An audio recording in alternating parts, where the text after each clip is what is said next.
জনাব শফিকুল আলম, আইইইএফ এর পক্ষ থেকে আপনারা বাংলাদেশের যে সোলার লক্ষ্যমাত্রা নেওয়া হয়েছে ডিসেম্বরের মধ্যে, রুপটপ থেকে ৩,০০০, তার উপরে একটা গবেষণা রিপোর্ট বা নোট আপনারা যেটা বলেন প্রকাশ করেছেন। এখানে আপনারা আসলে সরাসরি না বললেও বলেছেন যে যে টার্গেট নেওয়া হয়েছে ৩,০০০ মেগাওয়াট ডিসেম্বরের মধ্যে, এটা আসলে একটা অবাস্তব টার্গেট, অর্জনযোগ্য না। কেন এমনটি মনে হলো? ধন্যবাদ আমজাদ ভাই। দেখুন, এটার বিশ্লেষণের আগে প্রথমে যেটা বলতে হবে যে এ ধরনের একটা প্রোগ্রাম গভর্নমেন্ট ডিক্লেয়ার করেছে, এটা একটা পজিটিভ সিগন্যাল দিচ্ছে মার্কেটকে যে গভর্নমেন্ট নবায়নযোগ্য জ্বালানি খাতকে অগ্রসর করতে চায়। এ খাতে আমাদের অর্জন আমাদের পার্শ্ববর্তী দেশ ভারত, পাকিস্তান বা শ্রীলঙ্কার তুলনায় যদি আমরা দেখি কিছুটা কম এবং অগ্রগতি কম হচ্ছে। সেক্ষেত্রে এটা মার্কেটটাকে স্টিমুলেট করবে। ইপিসি কোম্পানি যারা আছে বা ফাইন্যান্সিয়াল ইনস্টিটিউশন যারা আছে সবার ভিতরে একটা উদ্দীপনা তৈরি করবে এই খাতের এক্সপানশনের ব্যাপারে। তবে আমরা যদি মোটা দাগে চিন্তা করি তাহলে সময় বিবেচনায় এখন হাতে আছে আর 4 মাস 10-12 দিন। তো এই সময়ের ভিতরে আসলে ৩,০০০ মেগাওয়াট অর্জন, অন্যদিকে আমরা গত 15 বছরে প্রায় 250 মেগাওয়াটের মতো মাত্র অর্জন করেছি। সেটা যদি চিন্তা করে তাহলে আমাদের ইফোর্টটা বাড়াতে হবে প্রায় 12 গুণ। এটা অনেকটাই কঠিন বলা চলে।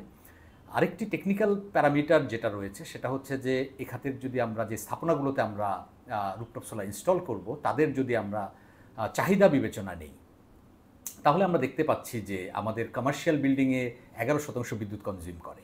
এবং সেটাকে যদি আমরা দিনের বেলায় বিবেচনায় নিয়ে, যেহেতু স্ট্রিট লাইট এবং চার্জিং হয় না, তো আমরা এটা যদি 15% চিন্তা করি, সরকারি ভবনে হয়তো বা 7.5% হতে পারে ম্যাক্সিমাম, হয়তো বা কিংবা তার চেয়েও কম।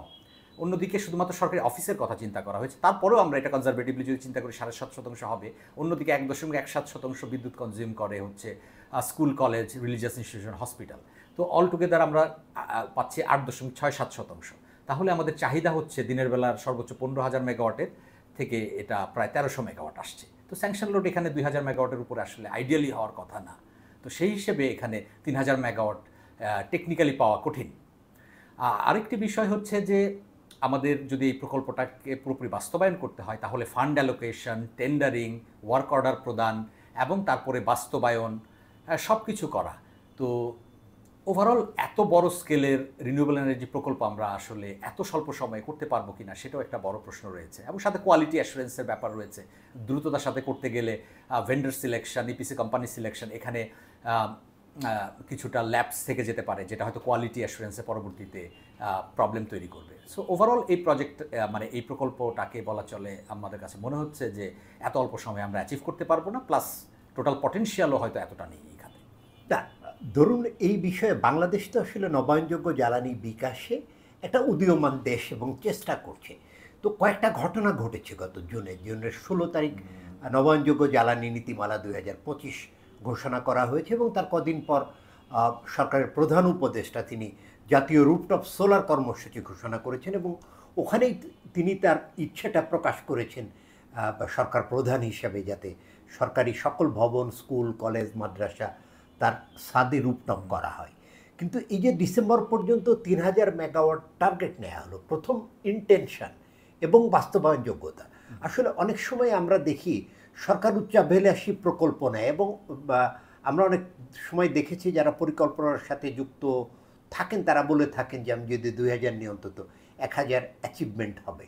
কিন্তু এই যে ইন্টেনশন নবায়নযোগ্য জ্বালানি নীতি ঘোষণা করা এবং জাতীয় সোলার রুফটপ সোলার কর্মসূচি গ্রহণ করে, এটা তো অবশ্যই প্রশংসনীয় উদ্যোগ। কিন্তু তার সাথে এই 3000 মেগাওয়াট আপনি যেটা বললেন যে গভর্নমেন্ট অফিসগুলোর টোটাল যে চাহিদা এটা 1500 মেগাওয়াটের মতন দিনের বেলা যখন আমি সোলার ইউজ করব, তাহলে নেট মিটারিংয়ে যদি যাই এর 90% হতে পারে, 1100 বা 1200 একটা ফিজিবল টার্গেট হতে পারে। কিন্তু এই 3000 নেওয়া হলো কোন বিবেচনায়, কি মনে হয়? না দেখুন, এটা তো সরকার আসলে লক্ষ্যমাত্রা নিয়েছে আমাদের নবায়নযোগ্য জ্বালানির যে টার্গেট ফিক্স করা হয়েছে সেটাকে অ্যাচিভ করা, প্লাস হচ্ছে যে আমাদের যে মাত্রাতিরিক্ত আমদানি নির্ভরতা রয়েছে এবং আমরা যে চ্যালেঞ্জগুলো ফেস করছি, তো সেই জিনিসগুলোকে অ্যাড্রেস করার জন্য টপ লেভেল থেকে একটা ইনিশিয়েটিভ নেওয়া।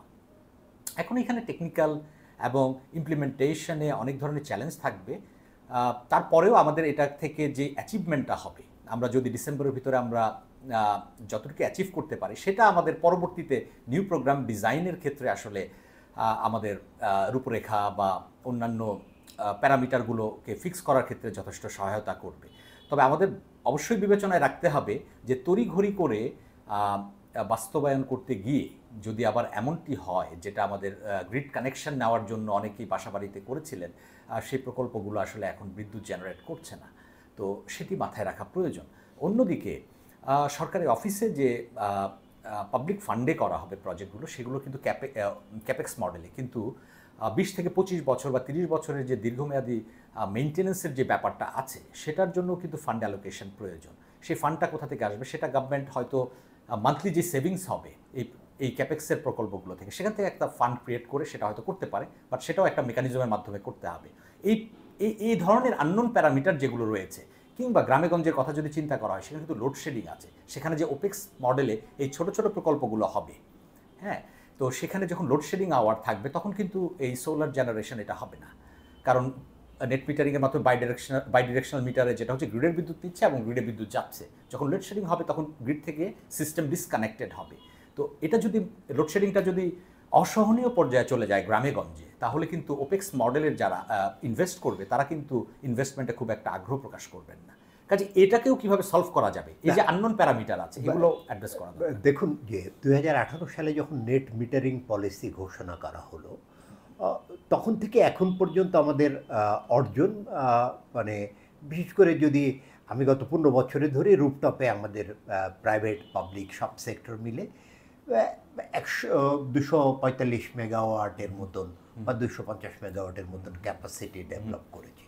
কিন্তু এই যে সরকার কর্মসূচি দিয়েছে, নেট মিটারিংয়ের আওতায় যদি রুফটপ করতে হয়, তাহলে ইউটিলিটিগুলোর ইমপ্লিমেন্টেশনে মানে আসলে একটু অতি আগ্রহী উদ্যোগ নিতে হবে। কিন্তু আমরা এখানে দেখেছি যে এই মিটারের সংযোগ পেতে 1 বছর পর্যন্ত সময় লাগার ঘটনাও ঘটেছে। অথচ আমরা জেনেছি যে পাকিস্তানে এটার একটা বড় সাফল্য আছে, সেখানে 72 ঘন্টার মধ্যে নেট মিটারিং সংযোগ পাওয়া যায়। আপনার মনে হয় এই যে সরকার যে রুফটপ সোলারের 3000 মেগাওয়াটের কর্মসূচি ঘোষণা করলো, আসলে এই কর্মসূচি বাস্তবায়নের জন্য ইউটিলিটিগুলোকে কি এগ্রেসিভ মনে হচ্ছে বা আগ্রহী মনে হচ্ছে কিনা?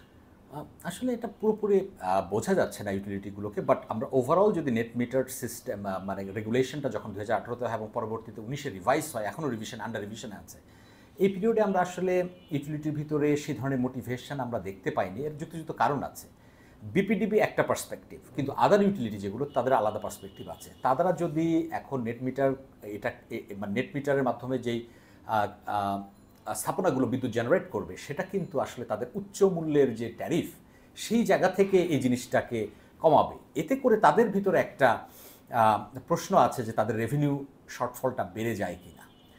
কিন্তু এটাকে আমাদের ব্রডার পার্সপেক্টিভে চিন্তা করা দরকার। বিপিডিবি যে পরিমাণ সাবসিডি দিচ্ছে এবং উচ্চ মূল্যের বিদ্যুৎ কিনছে বিভিন্ন জনের কাছ থেকে, সেখানে যদি এই রুফটপ সোলার সিস্টেমগুলো কুইকলি করা যায়, তাহলে BPDB as a whole total power সেক্টরের সাবসিডি কমাতে পারে। তো সেই ডাইমেনশনে যদি চিন্তা করা হয়, দিনের বেলা 4-5 ঘন্টার বিদ্যুৎ, সেই বিদ্যুৎ দিয়ে যদি বিপিডিবি সবচেয়ে এক্সপেন্সিভ তেলভিত্তিক বিদ্যুতের উৎপাদন কমাতে পারে কিংবা কেনা কমাতে পারে, তাহলে কিন্তু এটা বিপিডিবি এবং ওভারঅল সেক্টরের জন্য লাভজনক। পাশাপাশি অন্য ইউটিলিটি যেগুলো আছে, তাদের জন্য কিছুটা ইনসেন্টিভের ব্যবস্থা করা যায় কিনা। না, যেটা হচ্ছে অনেক দিন ধরে নেট মিটারিং পলিসি আপগ্রেড করার একটা আলোচনা আছে, যেটা বলা হচ্ছে যে এখন পর্যন্ত মানে টোটাল স্যাংশন লোডের যে 70% একটা বার আছে, এটা উঠিয়ে দেয়া এবং ট্রাই পার্টি মানে যার সাদ যে বিনিয়োগ করবে এবং ইউটিলিটি সবারই একটা ফিনান্সিয়াল ইনসেন্টিভের ব্যবস্থা করার জন্য কিছু আপগ্রেডেশন করা দরকার। আপনার কি মনে হয় যে আসলে যেমন ইন্ডিয়া বিগত সময় মানে 15-20 বছরে তারা প্রায় 18,000 মেগাওয়াট সোলার রুফটপ থেকে যুক্ত করেছে এবং এই তাদের এই বাড়তি ধারা অব্যাহত আছে। পাকিস্তানেও হাই ট্যারিফের কারণে, পাকিস্তান শ্রীলঙ্কা হাই ট্যারিফের কারণে তারাও রুফটপে অনেক বড় সাকসেস। তো আপনার কি মনে হয় যে ইমিডিয়েট আমাদের নেট মিটারিং পলিসি আপগ্রেড করা দরকার এবং ট্রাইপার্টি একটা ব্যবস্থায় যাওয়া দরকার? দেখুন, অবশ্যই এই 70% থেকে যে 100% স্যাংশন লোডের যে মানে লিমিট ক্যাপ যেটা রয়েছে রুফটপ সোলার ইনস্টল করার স্যাংশন লোডের, সেটা নিয়ে অনেক দিন আলোচনা হচ্ছে এবং এটা রিভিশনে আছে। এটা ইমিডিয়েটলি আসলে 100% করে দেওয়া উচিত। প্লাস আমরা যদি প্রাইভেট সেক্টরের কথা চিন্তা করি, ইন্ডাস্ট্রি যদি নিজে প্রকল্প করে, তাহলে সে কিন্তু 1% আমদানি শুল্ক দিয়ে সব ধরনের যন্ত্রাংশ আমদানি করতে পারবে। কিন্তু এটা যদি ওপেক্স মডেলে হয় তখন কিন্তু তাদের উচ্চ শুল্ক দিতে হয় ওপেক্স কোম্পানিগুলোকে। এই যে ডিফারেন্সটা, এই ডিফারেন্সটা আসলে কমানো দরকার, এবং এই আমদানি শুল্কটা আসলে ওপেক্স মডেলে যাতে না থাকে, সেটা একটা লিমিটেড টাইমের জন্য হতে পারে। সেই টাইম পর্যন্ত গভর্নমেন্ট অবজার্ভ করতে পারে যে আমরা আসলে কতদূর আগাতে পারলাম, দেন তারপর গভর্নমেন্ট হয়তো এটাকে আবার রিইম্পোজ করতে পারে। যেমন পাকিস্তানেও কিন্তু ইম্পোর্ট ডিউটি ছিল না, এখন তারা চিন্তা করছে, মানে এই জুন থেকে সম্ভবত কিছুটা তারা আবার ইম্পোজ না, করবে। ধন্যবাদ। আমি একদম শেষ জায়গাতে আসছি। একজন গবেষক হিসেবে আপনার কি মনে হয় সরকার পরিকল্পনা গ্রহণ এবং বাস্তবায়নের মধ্যে যখন জটিলতা তৈরি হয় তখন অনেক সময় কর্মসূচি রিভাইজ করা হয়, আপনার কি মনে হয় যে এই সোলার রুফটপের যে 3000 মেগাওয়াট কর্মসূচি এটাকে গভর্নমেন্টের রিভিজিট করা উচিত?